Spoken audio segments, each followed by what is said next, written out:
अगर दुनिया के सबसे ताकतवर देश को अचानक ये एहसास हो कि उसके दुश्मनों की मिसाइल अब पहले से कहीं ज़्यादा खतरनाक हो चुकी है और उनमें से कुछ ऐसी तकनीक से लैस है जो किसी भी रक्षा प्रणाली को चकमा दे सकती है, तो क्या ये सिर्फ एक चेतावनी है या आने वाले बड़े खतरे का संकेत है? हेलो दोस्तों, मैं करण किशोर और आपका हमारे चैनल पर स्वागत है।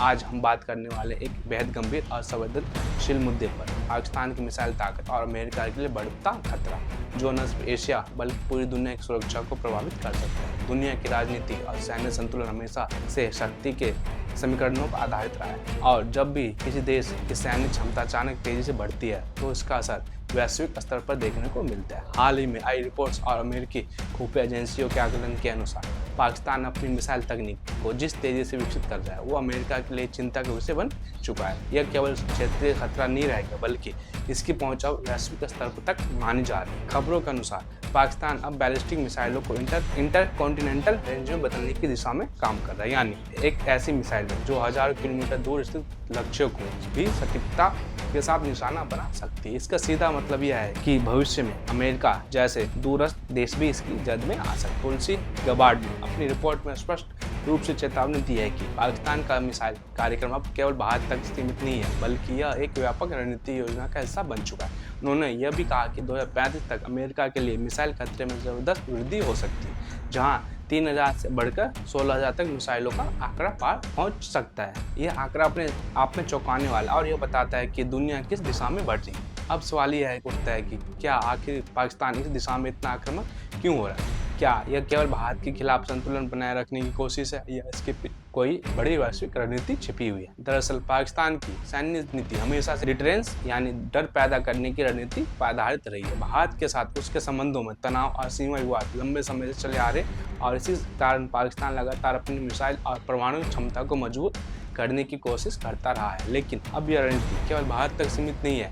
पाकिस्तान ने अपनी मिसाइल तकनीक को इस स्तर तक ले जाने की कोशिश शुरू कर दी कि जहां वो किसी भी बड़े देश को सीधे चुनौती दे सके। इसके पीछे चीन की भूमिका को भी नजरअंदाज नहीं किया जा सकता। चीन और पाकिस्तान के बीच गहरे सैन्य या तकनीकी संबंध और कई विशेषज्ञों का मानना है कि पाकिस्तान की मिसाइल तकनीक में चीन का सहयोग अहम भूमिका निभा रहा है। चीन खुद भी अमेरिका के साथ रणनीतिक प्रतिस्पर्धा में लगा हुआ और ऐसे में पाकिस्तान का मौजूद होना अमेरिका के लिए अतिरिक्त चुनौती बन सकता है।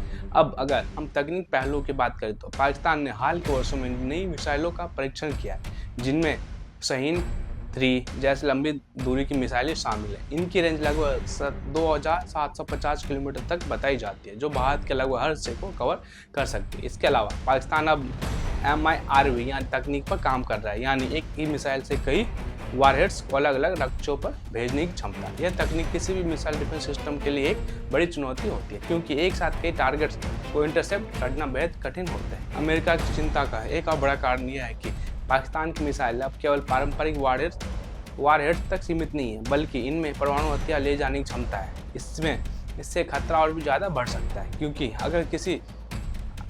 अगर कभी कोई बड़ा संघर्ष होता है तो इसके परिणाम बेहद विनाशकारी हो सकते हैं। अमेरिका की प्रतिक्रिया थी। अमेरिका ने हमेशा से मिसाइल डिफेंस सिस्टम को मजबूत बनाने पर जोर दिया, लेकिन नई तकनीक के सामने ये सिस्टम भी चुनौती का सामना कर रहे हैं। हाइपरसोनिक मिसाइलें जो ध्वनि की गति से कई गुना तेज चलती है और MIRV जैसी तकनीकें अमेरिका की रक्षा प्रणाली के लिए नई समस्या खड़ी कर रही है। इसी कारण अमेरिका अपने सहयोगी देशों के साथ मिलकर नई रणनीतियां बना रहा है ताकि इस खतरे का मुकाबला किया जा सके।